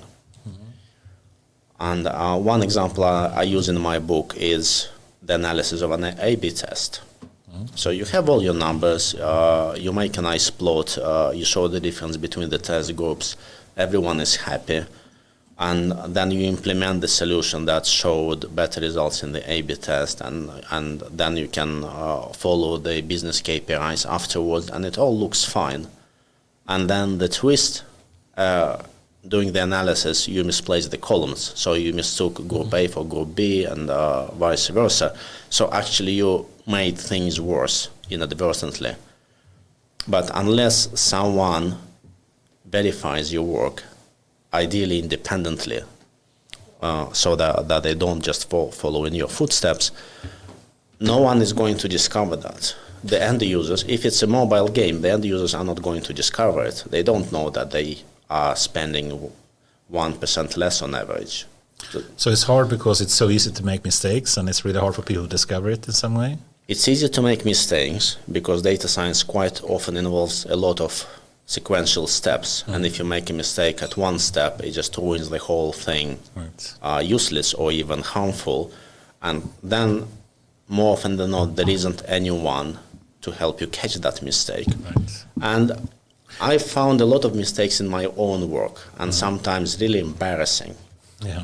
And I know that these are only the mistakes that I have found. Exactly. And I have no idea how many mistakes I haven't. Sometimes I compare it to like writing code, and you can have code reviews, and they can have some procedure for trying to do some kind of quality assurance of the code. But how do you do that for data, right? One pull-out quote in the book is that code review doesn't work for data science because your code can be perfect, it can be immaculate, it can be brilliant, but there can still be a mistake that just produces the wrong result. A mistake from a data science point of view, so to speak. Exactly. Maybe in your reasoning, maybe in your interpretation of the data, maybe you looked at the column name and you made an assumption without even thinking about it, but that column actually contains something different. And as a data scientist, quite often the end product of your labors is a number. And the number cannot be broken. As a software developer, you write your code. If it doesn't compile or it doesn't work or it looks weird on the screen, you know that something is wrong. If you don't catch it, if the tester doesn't catch it, if the users don't catch it, probably it doesn't matter. But if it matters, do you think there is any improvement in the future for actually how to do tests or how to do reviewing from a data point of view that could improve the situation? Well, as different steps in the process get automated. So you build automated pipelines. For example, the way we automated the analysis of A/B tests at King. Because when you automate something, you just need to double check everything once, and then you know it works. So if one thing breaks, everything breaks in that sense. Yeah, that's one of the benefits of automation, because if an automated process breaks down, usually it does it in a very ugly, very obvious way. Yeah. Rather than when a human makes a mistake. Unlike software development, where you usually see the consequences of a bug, and if there aren't any consequences, maybe it doesn't matter. In data science, you get a number, it's 5. It doesn't look broken. You don't get a stack trace from that, right? No, all numbers are valid, fundamentally speaking. Yeah. I think that's a really important point, and we've spoken a lot about before with Jan Bosch, etc., about the difference between software engineering and AI engineering. Doing software engineering when it comes to using data and AI is very different because the tooling around it and all the best practices that you have for doing software engineering is really good, but when it comes to data and AI engineering, we don't have the same level of quality when it comes to the tooling around it. Would you agree? Yeah, I think the best practices in data science, again, they're lagging behind. It's a newer field. It's a bit messier. Everyone is doing their own thing. People are still debating what data science is. So that shows you something. No one is debating what software development is. And if you think about it, software development has been around for decades now. Yeah. And when it comes to data science, we were talking about years. You have been working in the field of AI as a researcher, but when did you call yourself a data scientist the first time, Anders? You remember? I don't know. I think I was more an AI person in the beginning rather than data scientist. Exactly. Maybe you shied away from the definition. But is this relevant? This is maybe a quite important topic because okay, we all were data scientists in 2012, 13, 14, 15. And now I think we all already now start to think about, okay, are you working with advanced analytics? Are you working with operational AI or recommender systems? Way more software engineering oriented than BI oriented. So already now is starting to, I don't know. Yeah, it's a tough thing. Given that the time is flying away, I'd just love to take the next chapter in your book, which is a title of the section which I really love. And but I would like to hear your thoughts about this. So you say the human brain sucks. What do you mean with that? Well, it sucks in the context of data science, because just like the rest of our body, the human brain has evolved in a very different environment, what you would call the ancestral environment. What you would The call it? ancestral environment. Ancestral. Yeah. And that evolution took place over the course of, well, thousands, maybe millions of years, depending on where you start counting. And data science is a few years old.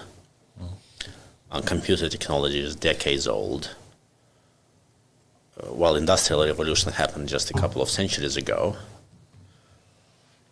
So we were not really designed, so to speak, to work with things like data and computers and numbers. We're very good at surviving in small hunter-gatherer tribes. Like we know, we're very good at detecting cheating, for example, or when we're being treated unfairly, or we know how important social status is. But what we didn't need for survival was to be particularly good at rational thinking or to take into account all the available evidence and weighing it with high precision, or even doing calculations in our head, because that stuff wasn't important. Spotting a tiger was important.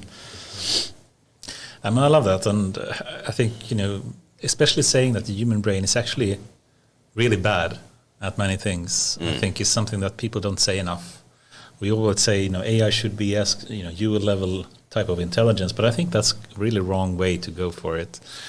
And I like what you said as well, AI can be really good at going through data, going through large amount of data, but it does it rather superficially, but still it can do that much more efficiently than human brain ever can. Like going through like hours of videos or thousands of pages of text. But then human brain has something else that it's good at. Of course, human brain is good at some things, not everything, but some things. And these things can be potentially then to put things in a context and do more of a deep analysis in a way that AI of today is unable to do. Would you agree? Well, of course, there are still a lot of things where we can outperform AI, or we cannot even start training an AI to do that kind of job. And we probably don't even realize what particular jobs they are. And the human brain is brilliant at certain tasks, like pattern matching, or the social dynamics. We're brilliant at it. But then it's usually something very different from data science. We're still very good at the social dynamics in the office. We know whom to suck up to. We know who the alpha male is in the room. We can sense it. We don't even need to think about it. So we're brilliant at doing things that we don't even realize we're doing. We're very good at self-deception. And by definition, we don't dwell on it. We don't think too much about how we deceive ourselves to better deceive others. So we can play all that human stuff, all that sort of biological, sociological stuff. And then data science becomes an afterthought, really. Let me just put one thought through your head and just trying to at least define, what are differences between AI of today, or data science, and the human brain. And let me start a bit, with some of my at least favorite things to differentiate the two. One is the generality. So of course the human brain can do many tasks, and normally the AI of today at least is very narrow in that sense, and that's why we have narrow AI and not really general AI of today. I think that's an easy one to say, right? Reasoning, I would say another one. So high-level reasoning is something the human brain is really good at, but we don't really have good abilities for that in AI today, I would argue. Also, I would say that having like a world model, some kind of state that you work with, that is being updated online, that human brain is constantly being updated as soon as you get something perceived through your senses. But the AI of today is usually trained in a batch mode. So you get some kind of data set, you train it, and then you use it. And it's not really done in an online fashion, unless in some exceptions, but still. And then you have plasticity, that the human brain can really change the architecture of the brain in a way. If you get a stroke or something, they can rewire the brain. And if you have to do that with AI or neural networks of today, you really have to manually change things and hard code the changes. For now. Yeah, for now. At least that's a number of differences. Would you agree with those, or what other kind of main differences would you say there are between the human brain and data science or AI of today? You've listed quite a few points where we can still take inspiration from the human brain and try and replicate those mechanics in AI. Because as neural nets originally, they were based essentially on the architecture of human brain, on neurons. All these things that we've mentioned, we can try and reproduce artificially. We don't always have to. No. We didn't. Perhaps we shouldn't even do that. Yeah, we didn't need to base airplanes on birds. Exactly. I love that. Yeah. One of my favorite metaphors as well. Please elaborate on that, because I think that's such a good metaphor. Can you what do you mean with saying that we don't have to, do flying in a way that birds do? If the nature solved a particular problem in a certain way, it doesn't mean that we need to keep solving it in the same way.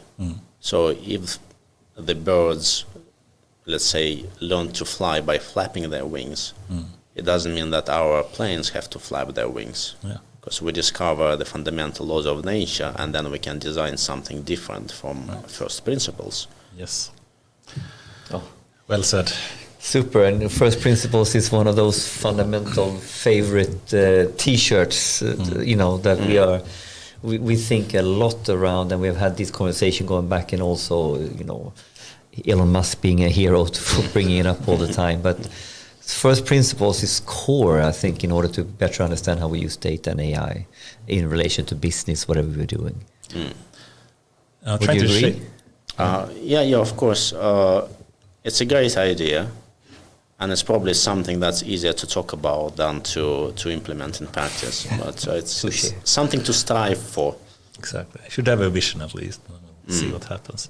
Okay, so the other parts of the book, you have a part of the new hope as well. So going a bit more pessimistic after saying that the human brain sucks. What do you think the new hope would be for data science? Well, as you can see, the book essentially consists of 3 parts. So one is the ugly truth, where I talk about how things are difficult and our brain sucks.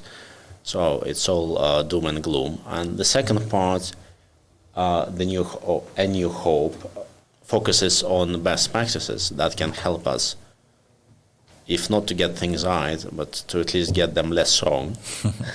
And the third part is called People. So it's all because in any line of business, it boils down to people. And I had an interesting discussion with Daniel Tidström when was it? Yesterday. That at the end of the day, it all boils down to who tells whom what to do. So we can talk about different organizational charts and hierarchies and business processes, but if you think about it hard and long, on the fundamental level, it's person A going to person B and telling them what to do. And maybe they do it, maybe they don't, but that's it. Everything else is just fancy jargon around it. And what's your point? I mean, so getting the key topic here is the team and who leads the team and what is the idea of why we're doing things. Well, some topics I talk about in the book is hiring a data scientist, because that sounds important, doesn't it? Especially if you hire your first data scientist. If you don't get it right, you're in trouble, and you may lose a lot of time and money, and you may lose people who may just leave as a result, or you may get completely disenchanted in data science because, okay, it doesn't work. No, it does work. You just hired the wrong person, or that person didn't know what to do, or the communication wasn't great. And I try to talk about data science from a more human perspective, because quite often data scientists get classified in terms of what kind of problems they work on or what background they come from. What coding they have done, what statistical methods they their have tech stack. And in my book, I focus on what motivates them, because some of them can be motivated by career, some can be motivated by using the newest, the fanciest technology, which nothing wrong with that, but it's a different type of person. Some of them just want to get things done. Not the worst quality to have in a data scientist. And I think I identify maybe 5 or 6 types. And I don't think that type of classification is often talked about. But it's quite important because based on what motivates a data scientist, can to a great extent define what they're going to do. And how they're going to succeed with different types of problems, or how they're going to tackle the problem. And for different organizations in different stages, this becomes critical to understand. Sorry, I have to take a technical break here. I'm sorry to bail out in the last part here, but I'll be right back. No, we continue. Continue the. So this is sometimes very to get this time, to get this matching right. I mean, a different organization at a different point in its evolution may need different types of data scientists. With different types of motivations. Because if you are an AI startup, you probably want to have someone who is interested in new technology and stays at the bleeding edge of all things AI. But if you are an old-fashioned company who just want to start doing some kind of business intelligence just to get the hang of what's happening, how do we collect data, how do we present it to decision makers, sort of the meat and potatoes of data science, the business intelligence, you may not want that nerdy type of a data scientist, because they'll just get bored and they'll probably try to do something that gives them a chance to use the fancy stuff, the machine learning, the deep neural nets, and it may be a mismatch. Maybe you just want someone who is motivated by getting things done and helping business people, so they don't care what they will use Excel. They don't mind as long as they feel useful. And maybe this is the topic here. Like I was referring to the topic. You need to truly know where you are, and if you're at the place where there is no demand, and I use the word create demand, but maybe if I use another word, is like if the people, everybody will need data. Even if you have the least data mature company in the world, you will need data, but you don't need AI. You don't need the fancy stuff. You need to understand what's in tune with this company culture right now. What will help their business where they are right now? And so I take the example of a sales leader. The sales leader doesn't care about AI, but he will for sure care about who is his best salesperson, and he will care about what makes the difference between his best or worst salesperson. So what will he talk about? What does he need and there you go, right? So I think this is key, right? The matching with the culture and the state of affairs, the state of mind of the company is key in choosing, as you highlight. Yeah, if you need a hammer, maybe don't use a calculator. Exactly. You could, but you'd be better off with a hammer, and the calculator will remain undamaged. But let me flip it then. And then we get into, and we say, oh, but you can do so much more. Come on, you can be more data literate. You can really develop this. Don't you think we should educate the sales guy to want the calculator? Or, because how reactive and how proactive should we be to trying to change status quo? Change takes time. Yes. And people mostly dislike change, and for a good reason. Because, it's a challenge. Do you think that's a personal trait or something in humanity that really makes people don't like change, or why do you think that is? Some people are more adventurous, and quite often those people are young males. And it's probably a good evolutionary reason for them to be less risk averse. Right. Well, that's why they fight in wars, essentially. Just older men sending younger men in battle, because no one cares about younger males. They're dime a dozen. Well, that went a bit dark very quickly. I'm sorry about that. But yes, as a data scientist, of course, that kind of data evangelism probably falls into your lap. But there is place and time for everything. And the best way to educate people and to convince people is to give them a result. If you save them time using automation, or if you help them perform better using data, they will not need more convincing. Just like with a football player, if you help them get stronger and they see that they perform better, they're harder to move off the ball. Maybe they can hit the ball harder.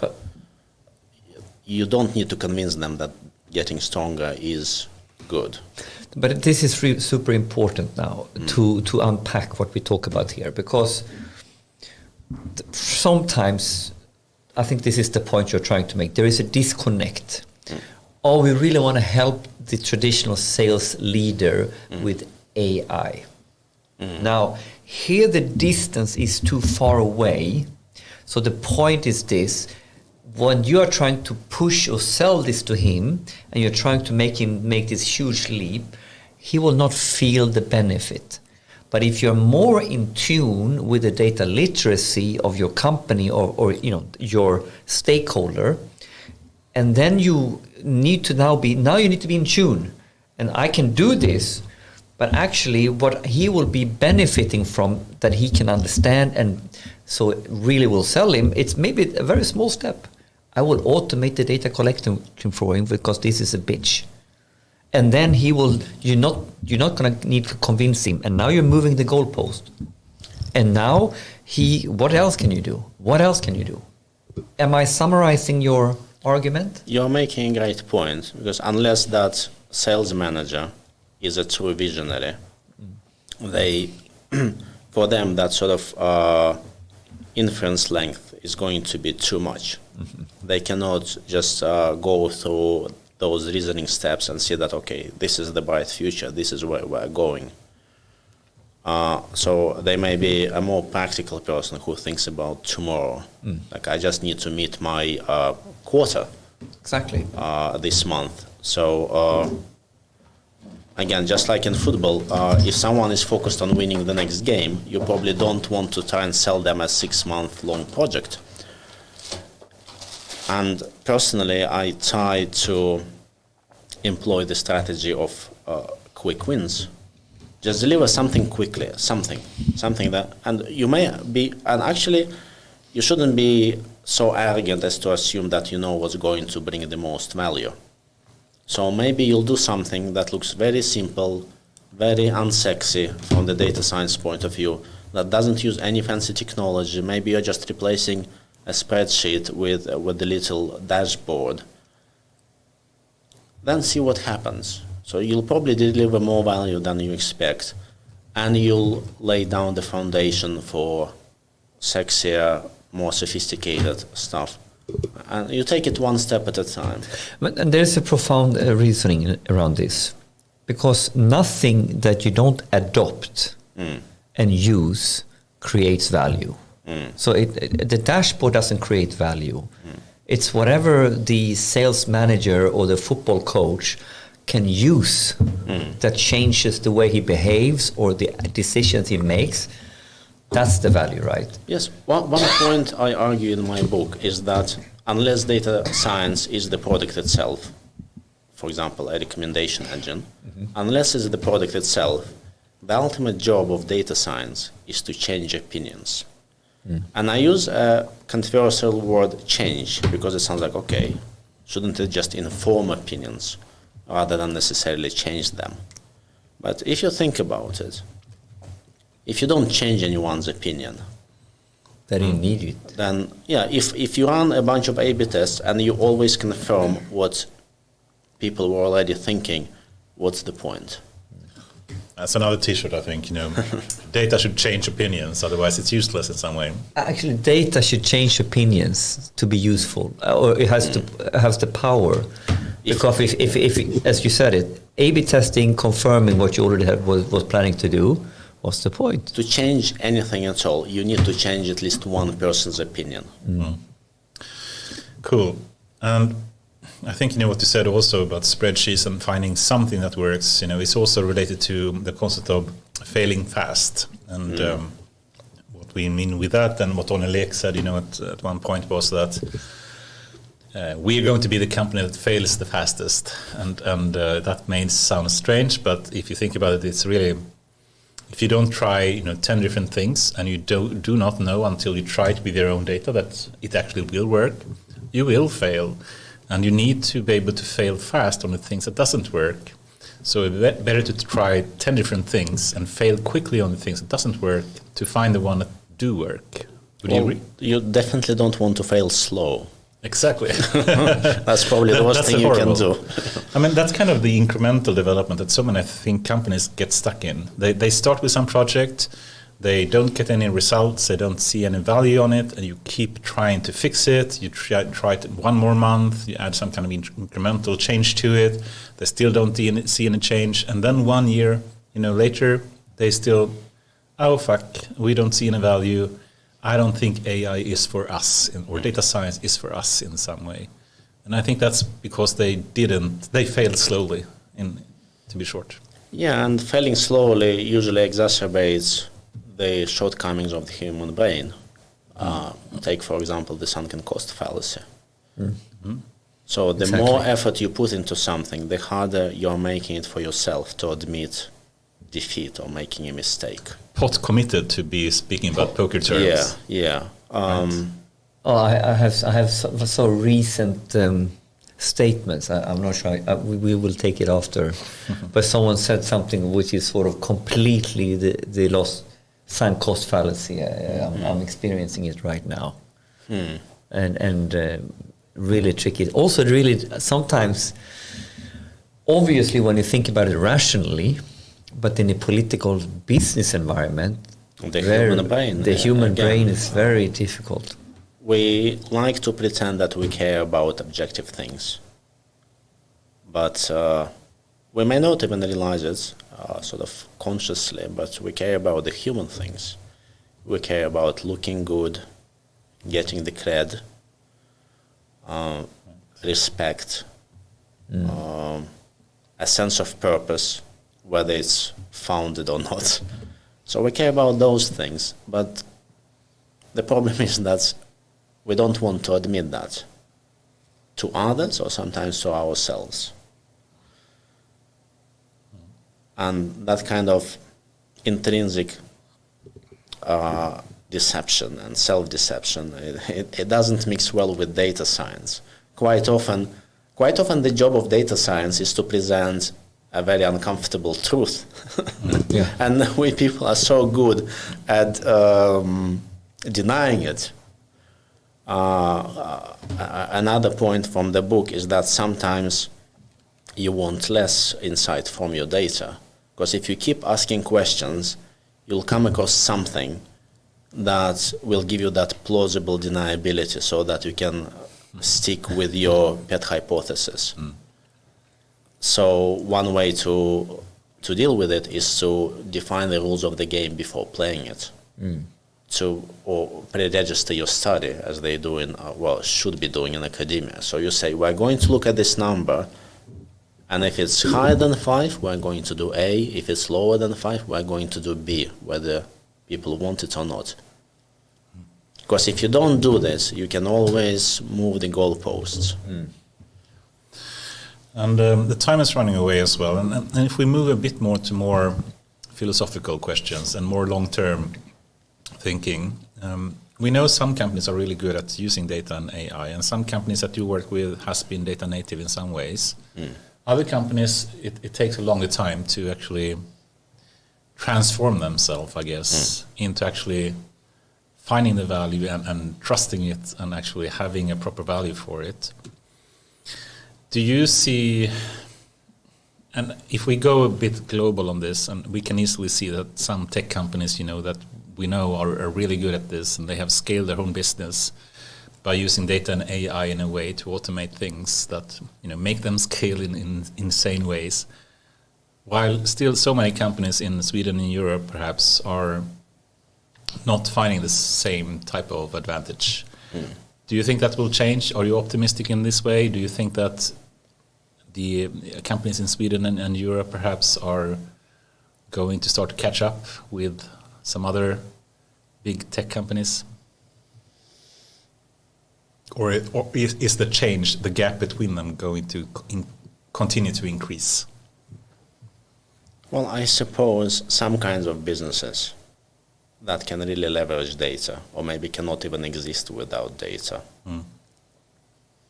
Then, of course, you win and die by data. Right. But it's not the case for all businesses. Right.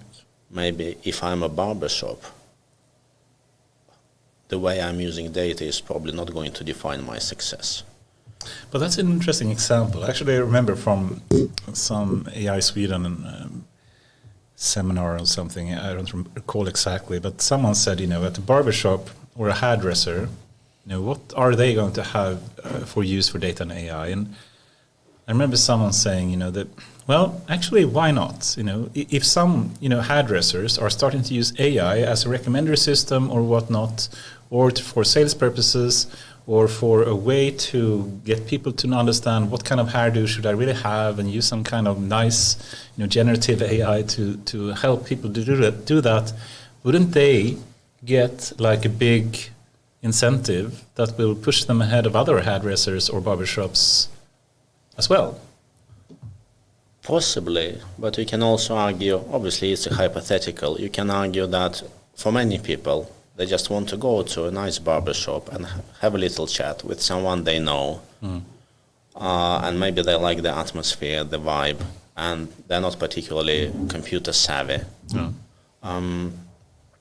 So I use the barbershop as an example, and it doesn't mean that you cannot use data in that area. My point is that it's probably going to be less defining, at least in the foreseeable future. Yeah, in short term at least. It's more about the overall experience, and I don't think there are many people who can. Well, maybe I'm speaking as a as a man here. I don't think there are many people who can even understand like how good a haircut is. For example, I come home, I don't know if this is a good haircut or not until my girlfriend speaks to me. Yeah.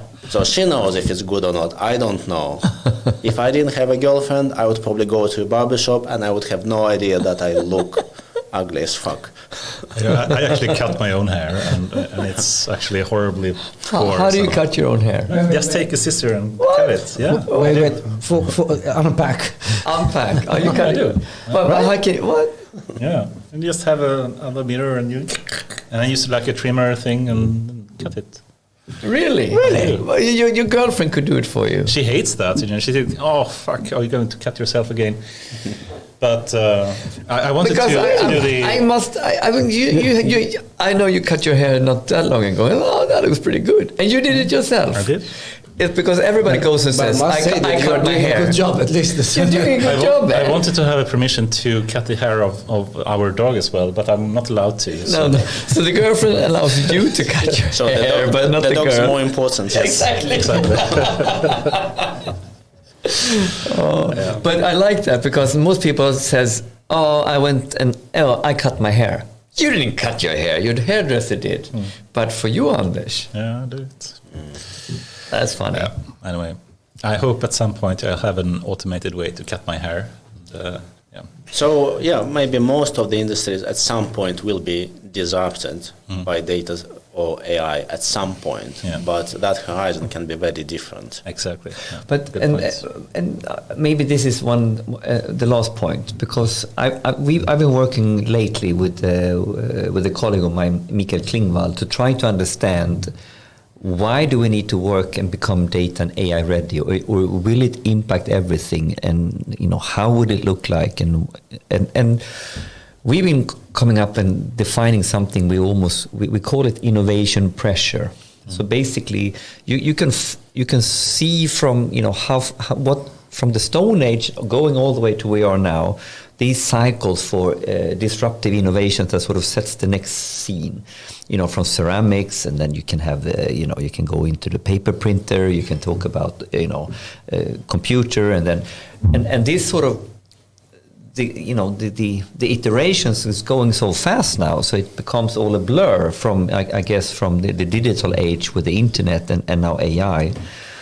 So all this means somewhere that the innovation pressure, I think, is there, and so now industry by industry by industry they will come. It's more about when is it relevant, I guess. Would you agree with that? Well, in my chapter on automation, I actually covered the question of when. Yeah.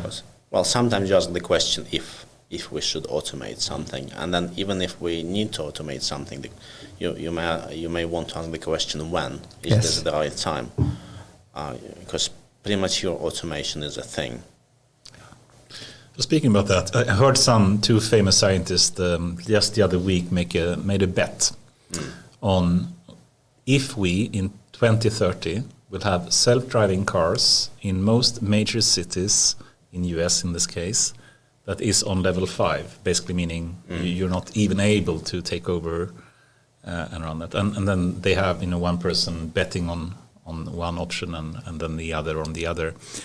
What do you think? Do you think in 2030 we will have, even in Sweden perhaps, self-driving cars on level 5?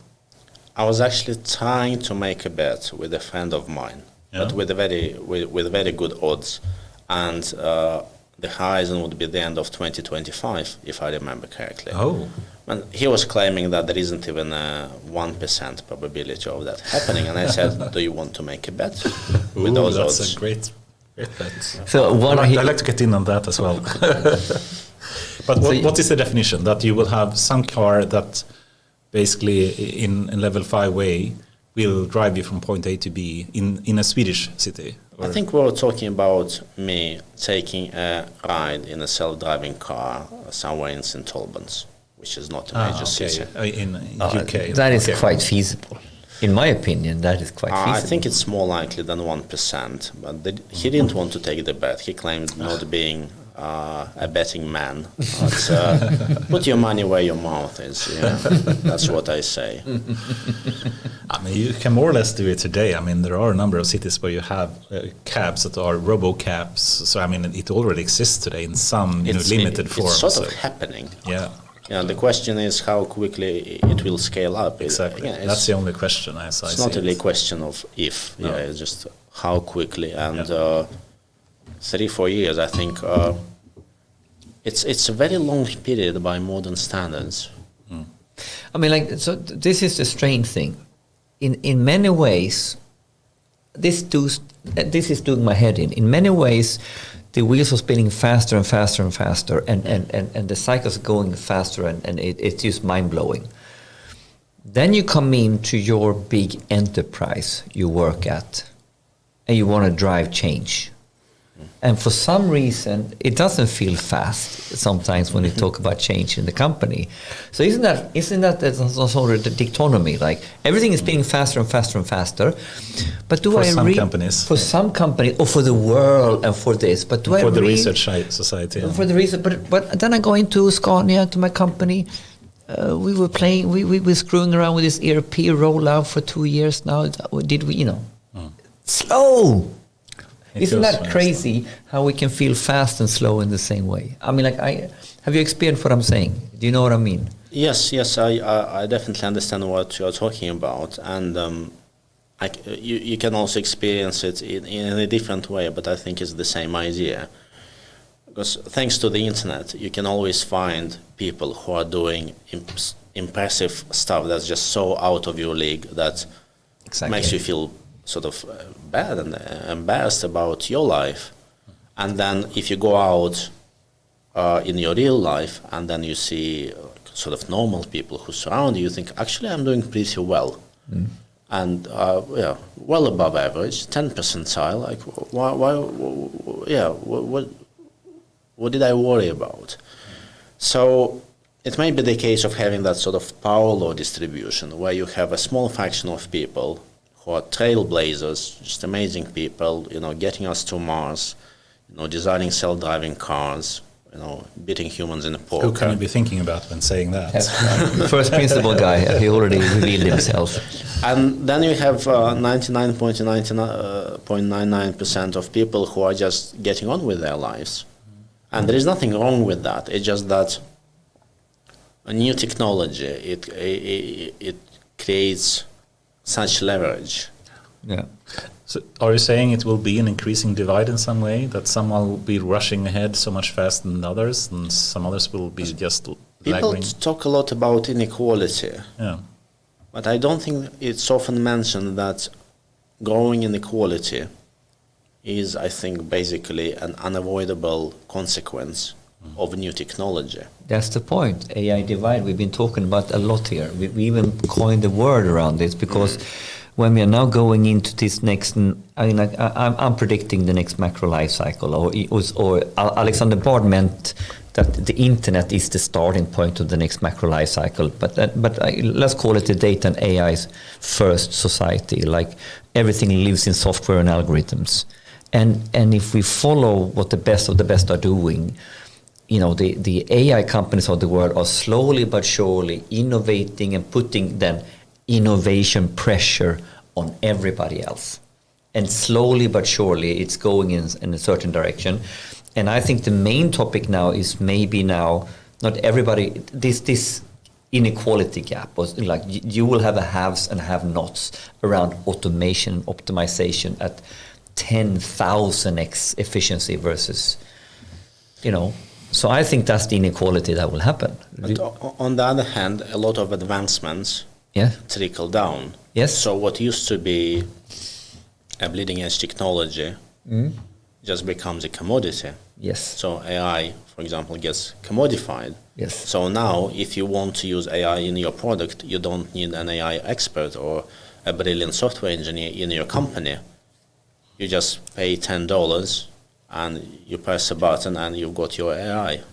And maybe that's the point. It will come to everybody, but in different forms. If you're on the bleeding edge, you need to invent it, right? I think that's a really good way to potentially start to end the show as well. It's an optimistic way of saying it will start to commoditize in some way, and it will be really easy, and you won't be required to have a super advanced data science team in the future. It will trickle down. It will instead be a normal part of whatever kind of software engineering project you have.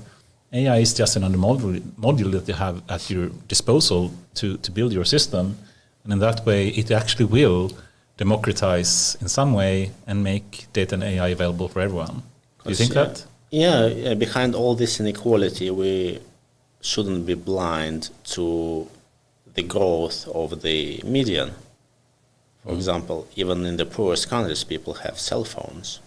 So maybe they couldn't even get landlines because they were so far behind. So they leapfrogged and jumped. Yeah, but directly to things pick up, and they do get access to at least some benefits of the new technology. So the gap may be growing, but the whole distribution keeps moving in the right direction. This is interesting. So we can talk about the AI divide or the tech divide. That the one who is the extreme tech giant, they were 5 years ahead.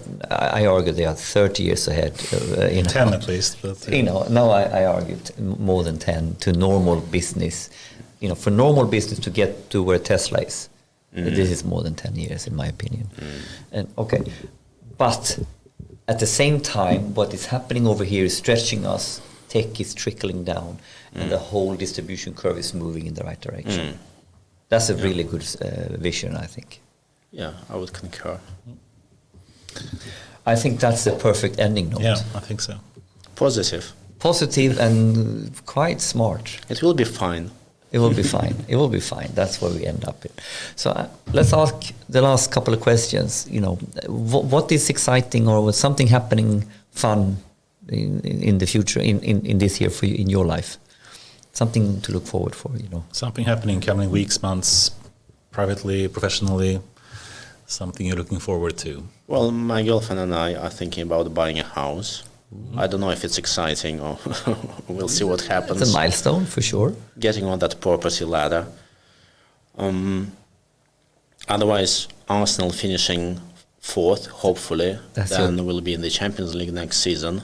It's awesome. That's going to be a new experience. Yeah, that's a good one. And hopefully, yeah, if Japan opens up, it would be nice to go there, because I like go there for my vacations, but the pandemic has ruined it. But then I need to, when you now go back to on a vacation to Japan, what are you most looking forward to do in Japan? Just to walk around, really. Just hang out is it Tokyo for you? It's mostly Tokyo. It's just such a different environment, and I think there is a lot to be said for just changing the scenery. Yeah. So it doesn't have to be anything special. You don't have to go on some crazy rides or do something particularly exotic. Just being in a different place where everything is different, and even a 7-Eleven is like an amusement park, because you don't know what you can eat and what's plastic and what does this thing do. So yeah, something simple like that. That sounds awesome. A trip to Tokyo, a new house, and then Champions League for Arsenal. That's a good year. It's quite a hat trick. That's a hat trick. That's a hat trick. Awesome. So, last question. If you would recommend us, who do you want to see on or listen to on this show? Any recommendations who we should ask on the show? I've checked your list of episodes, past episodes, and I don't think you've had him on. So Matte, or Matthias Andersson, who used to work at King, I think he's with Embark Studios now. And he was a legend at King, and I don't remember a single boring conversation with him. So you might want to consider doing more than 2 hours with him. Matte Andersson. Yeah, Love it. You must have heard of him. He was, I think, in the last Red Eye AI Summit a week ago or something. I wouldn't be surprised. He made an awesome presentation, I must say. Yeah, you should try and get him on. I'm sure the conversation would be legendary. Cool. That's Very good idea. Great, I love it. So, thank you so much. What an awesome show. Some philosophy, talking about a book, that's so much fun. Oh. We're going to do another book, Yeah. I think, coming up. Well, one quote I read is that you have your whole life to write your first book, and you only have a year to write your second. Oh. So I'm not quite sure yet. It's a maybe. It's a maybe. Tell me when you finish the first one, then I'll think about it. And thank you so much for having me. This has been truly a pleasure. Awesome. Same for you. True pleasure to have you here. Thank you very much. Thank you very much. Thank you. Thank you.